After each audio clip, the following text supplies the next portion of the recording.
Welcome to episode 5 of the Snowball Effect. I'm here with Gage and Kasra from AdWired.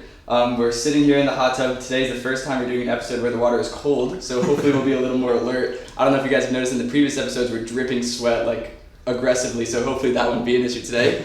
Welcome to the show, guys. Thanks for having us. This is dope. So first question, who are you guys? What do you do? And it's cool because I actually don't know you guys very well. Like I had John, your guys' business partner, on previously, and he told me a little bit about AdWired and your agency, but I met both you guys today, so I legitimately, you're actually explaining to me, what do you guys do and how do you get started? And so just fill me in on everything. Yeah. You can go for it, Kasra. Start. Yeah, so my name is Kasra Moradi. I'm currently 21 years old, and basically we run a marketing agency called AdWired. It kind of all started from us, Gage and I personally, running our own e-commerce businesses, and that kind of turned into a lot of the struggles that we saw, earlier on. I'm sure, you've seen it as well. And a lot of you guys may have seen it as well. It's like, you're doing everything by yourself and you're trying to figure things out, but sometimes things just don't go the way they're supposed to. So in early about 2018, because I started drop shipping and doing e-commerce in about 2016. And then it turned into, 2017, just focusing really hard on my own stores and my own businesses, which then kind of turned into, me networking and reaching out for help online, because online was the only thing I had. I was in Northern California. I knew nobody doing this around me, so I was really intrigued with the YouTube space and a lot of the educational content out there, just kind of teaching myself how to do everything. And it got to the point where I was really trying to take it seriously to the next level, and a lot of the stores that I was running weren't doing as well. But I knew for a fact what I didn't want to do was continue down the kind of 9-to-5 route, the kind of college route that I was doing at the time in 2018. So I actually joined a group chat that Gage was in. Did you own that group chat? I think it was a different one that we were just in together. It was someone else's group chat, and then I started another Telegram group chat or something. Dude, I was I was so fucking lost at that point. I was just dude, I did probably 12 stores, 14 stores, Chris. You were running them all at the same time? Not at the same time, okay, just consecutively. Yeah. One, I would do one would fail, and I'd be fuck. I lost $500. Whatever. I was it sucks, but the original kind of investment that I got wasn't millions of dollars or hundreds of thousands of dollars. I didn't even have a credit card at that time. So a lot of the investment came from me just selling stuff that I had, or it was, reselling things. So, kind of fast forward to the end of 2018, I'm in college, I'm really seeing how the first semester is treating me. I'm damn, I cannot do this. There's something in my head, I was good at school. I was good at, putting things on paper and retaining that information, but I was never able to kind of use that in a real sense. I was never able to kind of apply that. So a lot of the stuff that I was doing was really meaningless to me. And it just turned into something where I didn't know, I was literally being told the whole time, you have to go to school, you have to get a degree in 4 years, you have to, you have to be sustainable enough with the degree to make a certain amount of money. So, I kind of had that all in my head, but at the same time, I'm on YouTube, I'm on Twitter, I'm on Instagram, I'm seeing all these guys, talk about their success, talk about their, their journey, and I'm fuck, how do I get that? How do I take what I'm doing now and do what they're doing? But I couldn't connect dots necessarily in the beginning. So what I did was I had a business partner at the time, and we essentially went out to LA in early 2019. And that was when I first saw people really living on their own, and it kind of turned something in my head. I was shit, dude, these guys aren't any older than me or any younger than me. I'm in a really good spot. If I just take this now and really work at it, with the one store that I had at the time, which was probably doing 20 grand so far, and it was doing really good. So I was shit, okay, I gotta pay attention. I gotta get up. So and that was the first time we met too, was in LA. Yeah, because we were talking through Telegram and all that stuff, and we're talking for I don't know 6 months maybe. We were where we gotta meet. We started working on a few things together, and then he came. They got a house in Beverly Hills or some shit, playing around. And I came and visited, and that's when we met for the first time. And then after that, kind of following that year, I was.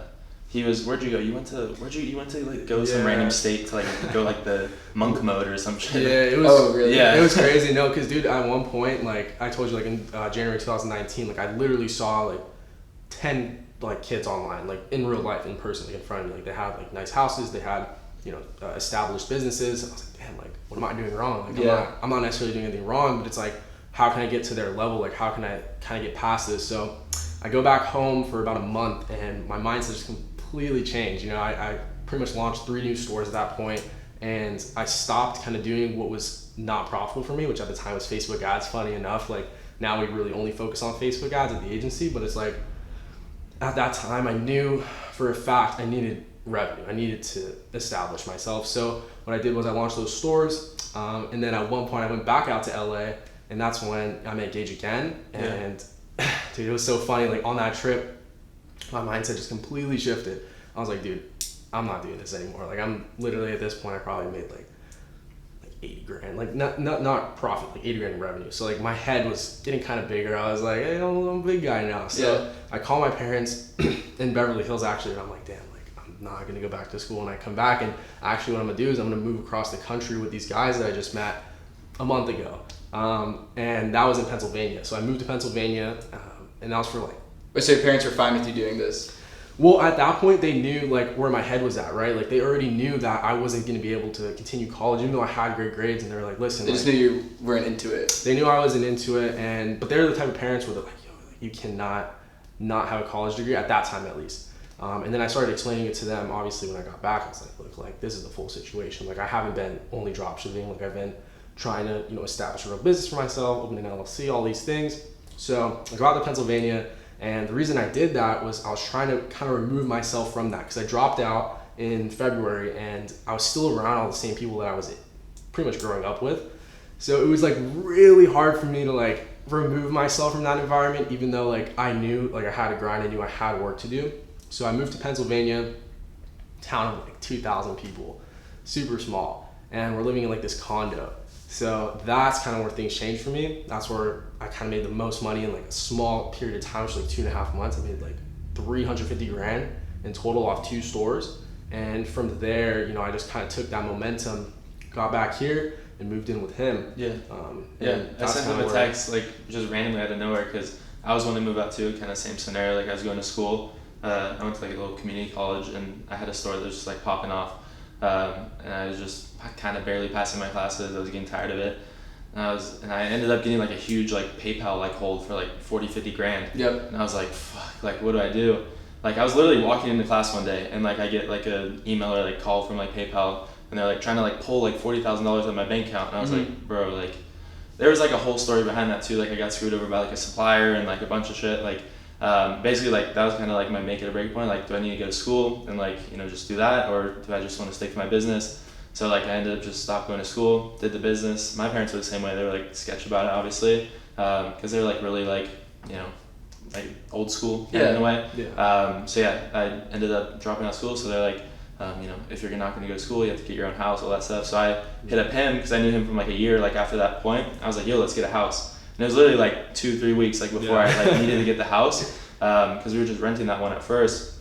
So I called him, and he's like, let's do it. So then we just moved in together in like San Diego and Del Mar, and then we lived there for like a year together, and now we're here. It was like super abrupt process. It was like out of nowhere. I was like literally, I came back from pretty much across the country for like 3 months, and he's like, yo, like let's go to San Diego. I'm like, dude, I don't even know where San Diego's at. Like I've lived in California my whole life, I have no idea where San Diego's at. But it just shows you like how young I was still at the time too. Like for me, like personally, I was like, and we had no idea like what we were doing. We were like kind of figuring out. Like he had his businesses, I had my businesses, like, and like there was a couple other guys that lived in the house too, and like it was cool because we all came together kind of in a way, and like we're figuring out our shit and like kind of figuring out what we were doing, but we were all having like our own individual success. And it was just cool to see like all of us do that, like kind of go outside of our comfort zone, like get a house together, and kind of live on our own for the first time.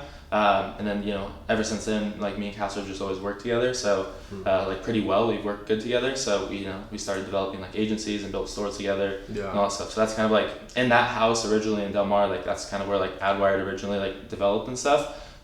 So then from there it just went from like building brands to managing clients to a whole bunch of other stuff too. So it's like it's definitely a big like snowball that's just been getting bigger and bigger like over the years. So yeah, it's super cool. A social snowball, if you will. Oh yeah, the social snowball. There you go. It all ties together.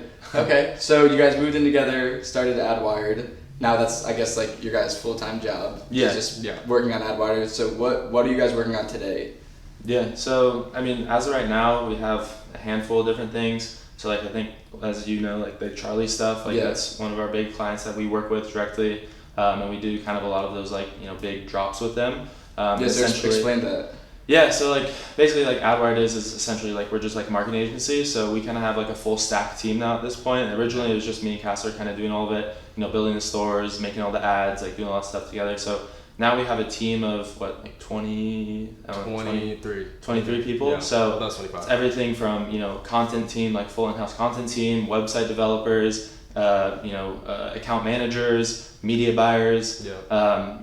Then obviously like us, like all of us, so we all kind of like work together, and we've had these like clients just come to us like through like our social medias and stuff that we've been posting results on for the past couple of years. Essentially what we do is we help them manage all the back end of those drops, and then help with all the media buying and things like that. And then too, like we help with like logistics and a lot of those like big things. So because the thing is like those drop days, like they'll come and drop something and they'll do 100 200K in a day, like crazy things like that. So realistically, if you're not knowing what you're doing, like a lot of stuff can break really fast. And we've been good about kind of like taking our team and formatting it with these clients and working with them with our experience, and helping them basically be able to manage and actually turn those businesses into like sustainable long-term businesses as well. So like the thing is with like e-com, like a lot of people just have something that works for a little bit, a month, 2 months, and then it ends up breaking 2 months into it because they don't know how to handle the customer service, they don't know how to handle the fulfillment, they don't know how to handle like all the small tedious things that you wouldn't think about,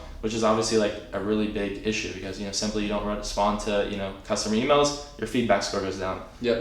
You get refunds, you get charged, like all these things. So like there's a lot of really important things that we've kind of learned and implemented, and we've kind of built the team to help other people and not only like ourselves be able to actually manage it and do them as well. Cool. Okay, so with these drops that you guys do, what was your biggest day ever in a drop? What was the recent one that we just did? Like a month ago, or was it? That was like 2 weeks or 3 Yeah. weeks ago. Yeah, Yeah. that was this one. That's great. It's like 140K in a day. Like Wow. 142K in a day. Yeah. And what was that? And what was that day like? I mean, it must have been unreal. Kind of like stressful. I mean, I've had a store too on a day that I've done like an influencer type of thing. I've done 170K in a day. Mm-hmm. I've done something with that too. We've had a couple other stores do like 100K a day, 80K a day. Yeah, 80K. Like with that one, it's a lot of just like communication. So like obviously, which store was that? If what for me like 170? For the one at 140K day. Oh, so that was with Matthew. That was with Charlie and them. Like that whole like that most recent drop.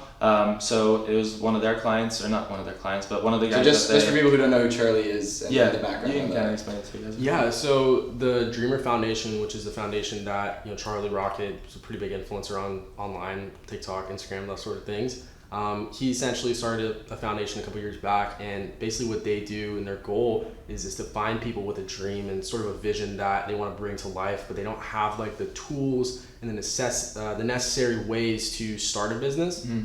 So what they do is they'll take that dream, they'll take that person and kind of cultivate it into an actual business where they can then, sustain themselves over a period of time that, they really wouldn't be able to by themselves. Most of these people don't have, like I said, the resources, the necessary skills, or even the assets to do that. Yeah. So essentially what we do for the Dreamer Foundation is we'll come in and structure their online business to the point where, now they're able to run ads, they're able to, collect revenue, they're able to communicate to customers, all streamlined for them. Yeah. So that's really what we've been focusing on. Yeah, and what they've done, I think you talked about in one of your podcasts before, like the Richard stuff. He was the guy, he was like homeless, he had absolutely nothing, he went through all of his stuff. So like they're really good about like finding these people and creating kind of like the storyline and taking what they have. Like the recent guy, he had cerebral palsy, I believe it was. Correct. Yeah. So like he lived with his mom, like he can't, like he has a hard time like walking, and obviously has his things that he's going through. So basically they found him, and we built like a merch line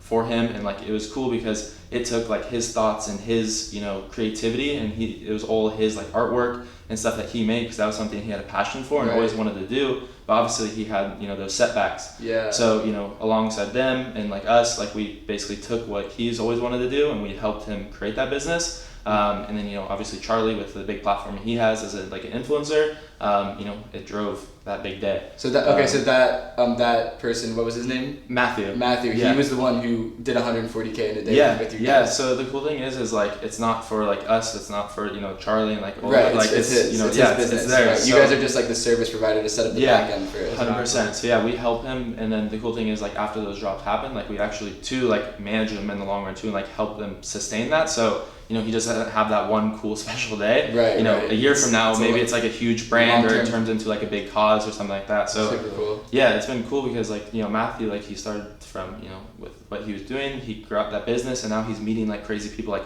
Mike Tyson, he was just with him. Yeah. Wow. He's meeting with like a bunch of like crazy, influencers now in the world, and they're eventually going to be like collabing on stuff and doing like a lot of really cool things. So really cool. It's fun for us to see because like even though we don't get the spotlight, I don't care necessarily. Yeah, you're a part of the team. We're a part of like a cool thing. And even too, it's been really awesome to see like even Shopify's been noticing it. I know, like they've been like reposting they it. They even donated. Yeah, so the crazy thing is that's awesome. for the Matthew one, the most recent one, like after it happened, they literally like one of the executives, I don't know who it was of Shopify, they literally like called Matthew and them were like, we saw like you're having a big day, like we want to like contribute to this, and they donated like $25,000 or like $30,000 from Shopify directly. That's awesome. So it's like stuff like that, like it builds like a really cool like community in a way, because you get to donate, or not donate necessarily, but like be a part of like a cool cause. So like not only are like businesses like Shopify, but also like people that follow Charlie and like all these other people are like willing to like give and be a part of like a cool movement.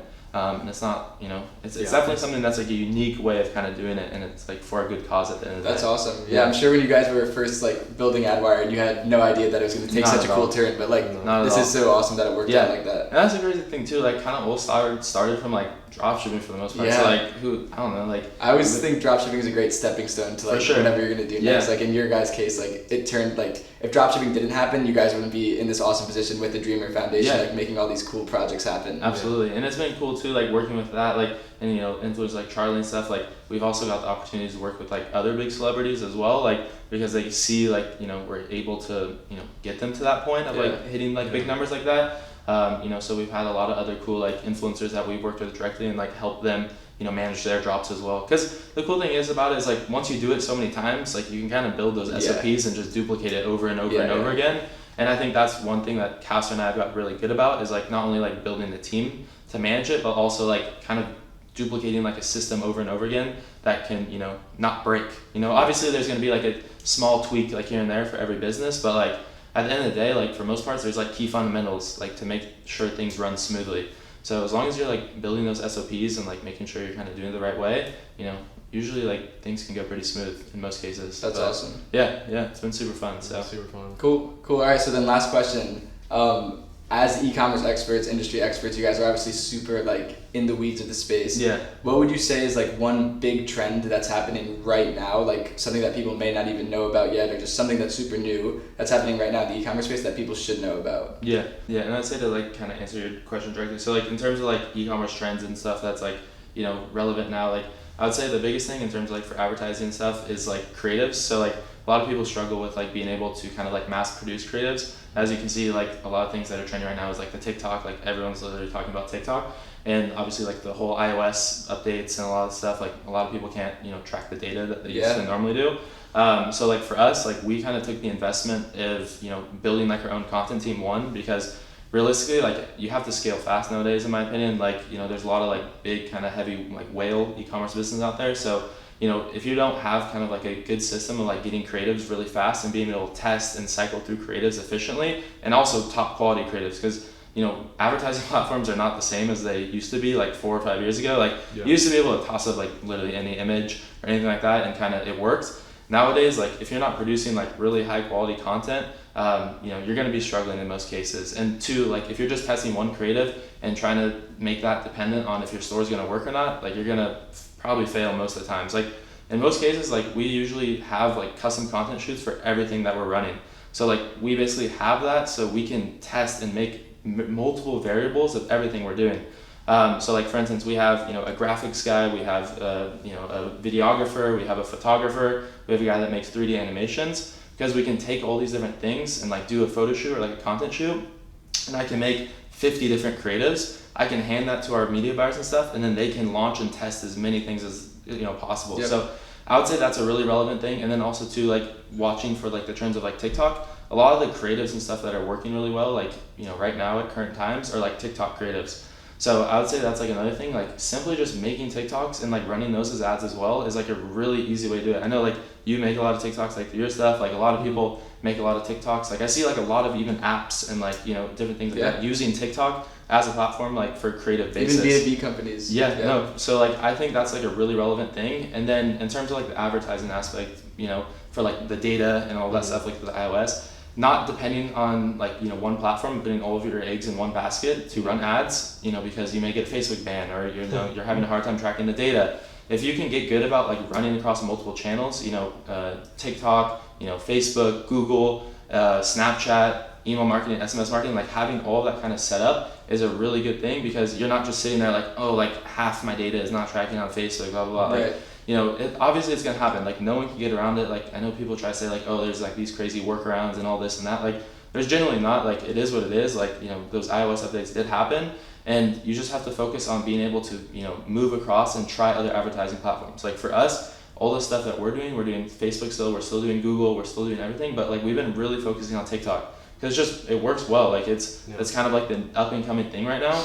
And I would say like if you have a business and you haven't tried TikTok, like definitely try it. It takes 30 TikTok seconds. Paid? Yeah, so they have obviously like TikTok, if some people don't know, like they have like their own advertising platform now. So you can literally run ads on TikTok. And the cool thing is too is like you can post all of your TikToks like on a TikTok page. So like say for instance like you have a business page or like a page just in general on TikTok, you can take all those videos that you're making and you can run what are called Spark ads. So like those Spark ads, it's kind of like on Facebook, do you know how you can take like the existing post? Yeah. For instance, you use that little ID Post thing, ID, whatever. yeah. So you can take basically the same thing on TikTok and you do what's called Spark ads. So essentially what you're doing is taking those posts from your TikTok and you can run ads on those, and all of that, the impressions and all the videos Existing and likes, engagement. comments, blah, blah, blah, it goes to your feed as well. Okay. So like that's what we've been doing a lot of times is like running Spark ads, and it's cool because you're able to do that and you can get all that growth and stuff. And it's working really well. Like obviously too, like we make content within the ads manager too of TikTok. Right. But yeah, like that's been a cool thing that TikTok's releasing. Like Very TikTok is honestly like in terms of like what they're doing like so fast is super impressive. Like they're releasing a lot of really cool features. And I think like I know a lot of people like we're seeing it that are doing really well on TikTok. So I think that like in between like making like really good creatives content, like putting that as an investment and really focusing on that and like focusing on like multiple advertising platforms is like a really huge thing right now. Cool. So yeah. Amazing. All right. Well, Gage, Kasra, thank you guys so much for coming on. Of course. Thanks for having us. Yeah, absolutely. And we'll see you back for episode 6. Awesome.